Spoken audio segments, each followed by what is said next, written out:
കർത്താവിൽ പ്രിയരായ ഏവർക്കും സ്നേഹവന്ദനം. ഉത്തരം ലഭിക്കുന്ന പ്രാർത്ഥനയുടെ പിന്നിലെ രഹസ്യം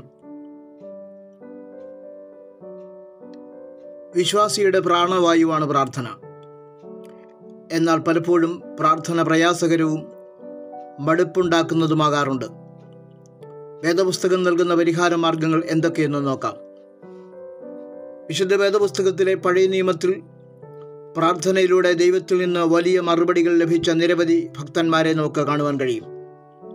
എന്നാൽ പ്രാർത്ഥനയ്ക്കുള്ള മറുപടിയെ സംബന്ധിച്ച് ശക്തവും വ്യക്തവുമായ വാഗ്ദാനം നൽകപ്പെട്ടിട്ടുള്ളത് പുതിയ നിയമത്തിലാണ് എന്ന് കാണുവാൻ കഴിയുന്നു. പുതിയ നിയമ വിശുദ്ധന്മാർക്കാണ് അപ്പന് മക്കളോടെന്ന പോലെ തങ്ങളുടെ ആവശ്യങ്ങൾ ചോദിക്കുവാനുള്ള അധികാരം ലഭിച്ചിട്ടുള്ളത്. പ്രാർത്ഥനയുടെ ഫലപ്രാപ്തിയെ സംബന്ധിച്ച് യേശു പഠിപ്പിച്ച രണ്ട് പരമപ്രധാനമായ പാഠങ്ങൾ ഉണ്ട്. അവയിൽ പ്രഥമവും പ്രധാനവുമായത് ആണ് വിശ്വാസം. പ്രാർത്ഥനയ്ക്ക് മറുപടി ലഭിക്കാതിരിക്കുവാൻ കാരണം അല്പവിശ്വാസമാണ് എന്ന് യേശു ലൂക്കോസ് എഴുതിയ സുവിശേഷം 17-ാം അധ്യായം 21-ാം വാക്യത്തിൽ പറയുന്നു. എന്നാൽ നിങ്ങൾക്ക് കടുകുമണിയോളം വിശ്വാസമുണ്ടെങ്കിൽ ഈ മലയോട് ഇവിടെ നിന്ന് അങ്ങോട്ട് നീങ്ങുക എന്ന് പറഞ്ഞാൽ അത് നീങ്ങും, നിങ്ങൾക്കൊന്നും അസാധ്യമാകുകയുമില്ല എന്ന് യേശു കൂട്ടിച്ചേർത്തു. എന്താണ് ഇവിടെ കടുകുമണി എന്ന് അതുകൊണ്ട് കർത്താവ് അർത്ഥമാക്കുന്നത്? എബ്രായർക്ക് എഴുതിയ ലേഖനം 11-ാം അധ്യായം 6-ാം വാക്യത്തിൽ വചനം ഇപ്രകാരം പറയുന്നു: വിശ്വാസം കൂടാതെ ദൈവത്തെ പ്രസാദിപ്പിക്കാൻ കഴിയുന്നതല്ല.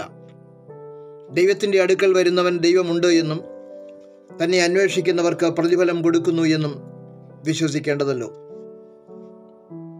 ഈ വാക്യം നൽകുന്ന പ്രധാന പാഠങ്ങൾ: ദൈവമുമ്പാകെ പ്രാർത്ഥനയുമായി വരുന്ന വ്യക്തി ദൈവം ഉണ്ട് എന്നും ദൈവത്തെ അന്വേഷിക്കുന്നവർക്ക് ദൈവം പ്രതിഫലം കൊടുക്കും എന്നും വിശ്വസിക്കണം എന്നുള്ളതാണ്. എന്നാൽ കടുകുമണിയോളമുള്ള അത്രയും വിശ്വാസം ചില സന്ദർഭങ്ങളിൽ യേശുവിനോടൊപ്പം നടന്ന ശിഷ്യന്മാർക്ക് പോലും ഉണ്ടായിരുന്നില്ല എന്ന് തിരുവചനം നമ്മെ പഠിപ്പിക്കുന്നു. കാരണം അദൃശ്യനായ ദൈവത്തിൽ ഉള്ള ആഴമായ വിശ്വാസം പ്രശ്നങ്ങളുടെ മുമ്പിൽ പതറുന്ന മനുഷ്യ മനസ്സുകൾക്കില്ലാതെ പോകുന്നു. ഗലീലക്കടലിൽ കാറ്റിലും മഴയിലും തിരകളിലും പെട്ട് മരണത്തെ അഭിമുഖീകരിച്ച ശിഷ്യന്മാർ തങ്ങൾ നശിച്ചു പോകുന്നതിൽ നിനക്ക് വിചാരമില്ലയോ എന്നാണ് യേശുവിനോട് ചോദിച്ചത്. യേശുവിൻ്റെ മറുപടി നിങ്ങൾക്ക് വിശ്വാസം ഇല്ലയോ എന്നായിരുന്നു.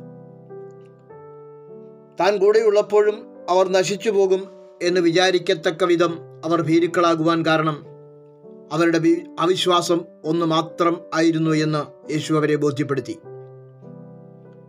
യേശു എഴുന്നേറ്റ് കടലിനെയും കാറ്റിനെയും ശാസിച്ചപ്പോൾ ശിഷ്യന്മാർ അതിശയിക്കുകയും തങ്ങളോടൊപ്പം അനേകം രോഗികളെ സൗഖ്യമാക്കുകയും മരിച്ചവരെ ഉയർപ്പിക്കുകയും ചെയ്ത തങ്ങളുടെ യേശുവിന്, ഗുരുനാഥന്, പ്രകൃതിയുടെ മേലും തങ്ങൾ നേരിടുന്ന ഏത് പ്രതികൂല സാഹചര്യങ്ങളുടെ മേലും അധികാരമുണ്ട് എന്ന് മനസ്സിലാക്കുവാൻ ഇടയായി.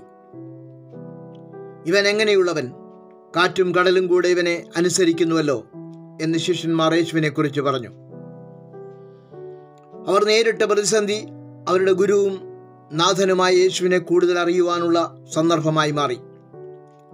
ജീവിതത്തിൽ നേരിടുന്ന പല പ്രതിസന്ധികളിലുമാണ് ദൈവത്തിൻ്റെ ശക്തിയും വിശ്വസ്തതയും നാം മനസ്സിലാക്കുന്നത്. ഭക്തന്മാരുടെ ജീവിതത്തിൽ അത്തരം സന്നിഗ്ധ ഘട്ടങ്ങൾ ദൈവം അനുവദിക്കുന്നതിൻ്റെ പിന്നിലുള്ള കാരണം ദൈവത്തെയും ദൈവശക്തിയെയും അവർ തിരിച്ചറിയുക എന്നതാണ്.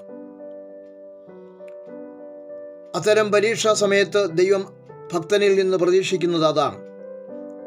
വിശ്വാസത്തിൻ്റെ പരിശോധനകളിലൂടെ കടന്നുപോയ ആദിമസഭയിലെ വിശുദ്ധന്മാർക്ക് എഴുതുമ്പോൾ വിശുദ്ധ പത്രോസ് തൻ്റെ 1-ാം ലേഖനം 4-ാം അധ്യായം 12-ാം വാക്യത്തിൽ ഇപ്രകാരം പറയുന്നു: പ്രിയമുള്ളവരെ, നിങ്ങൾക്ക് പരിശോധനയ്ക്കായി സംഭവിച്ചിരിക്കുന്ന അഗ്നിശോധനയിൽ ഒരപൂർവ കാര്യം നിങ്ങൾക്ക് വന്നുകൂടി എന്ന് വെച്ച് അതിശയിച്ചു പോകരുത്.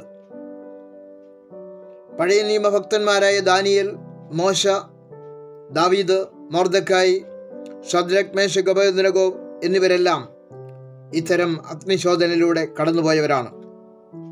വിശ്വാസവീരന്മാരുടെ ജീവിതങ്ങളെ ചൂണ്ടിക്കാണിച്ചുകൊണ്ട് എബ്രായ ലേഖനകർത്താവ് ഇപ്രകാരം പറയുന്നു: വിശ്വാസത്താൽ അവർ രാജ്യങ്ങളെ അടക്കി, നീതി നടത്തി, വാഗ്ദത്തം പ്രാപിച്ചു, സിംഹങ്ങളുടെ വായടച്ചു, തീയുടെ ബലം കെടുത്തി, വാളിൻ്റെ വായ്ക്ക് തെറ്റി, ബലഹീനതയിൽ ശക്തി പ്രാപിച്ചു, യുദ്ധത്തിൽ വീരന്മാരായി തീർന്നു, അന്യന്മാരുടെ സൈന്യങ്ങളെ ഓടിച്ചു. മിസ്രയീമിൽ നിന്ന് പുറപ്പെട്ടു പോന്ന ഇസ്രായേൽ ജനത്തിൻ്റെ മുമ്പിൽ അവർ നേരിട്ട വലിയ പ്രതിസന്ധിയായിരുന്നു ചെങ്കടൽ. ചെങ്കടലിന് മുമ്പിൽ അകപ്പെട്ട ഇസ്രായേൽ ജനം ഫറവോന്റെ സൈന്യത്തെ കണ്ടു ഭയന്നു. ദൈവസന്നിധിയിൽ നിലവിളിച്ച മോശയോട് വിശ്വാസത്തിന്റെ പ്രാർത്ഥന എന്ന അത്ഭുതവടി ചെങ്കടലിന് നേരെ നീട്ടുവാനാണ് ദൈവം കൽപ്പിച്ചത്.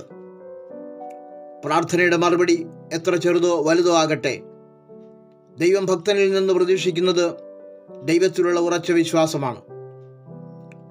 തടവിലാക്കപ്പെട്ട പത്രോസിന് വേണ്ടി സഭ ശ്രദ്ധയോടെ പ്രാർത്ഥിച്ചുവെങ്കിലും ദൈവത്താൽ വിടുവിക്കപ്പെട്ട പത്രോസ് അവരുടെ മുമ്പിൽ വന്നപ്പോൾ പോലും അവർക്ക് വിശ്വസിക്കാൻ കഴിഞ്ഞില്ല. ഉയർത്തെഴുന്നേറ്റ യേശുവിനെ കണ്ടവർ പറഞ്ഞിട്ടും വിശ്വസിക്കുവാൻ ശിഷ്യന്മാർക്ക് പ്രയാസമായി.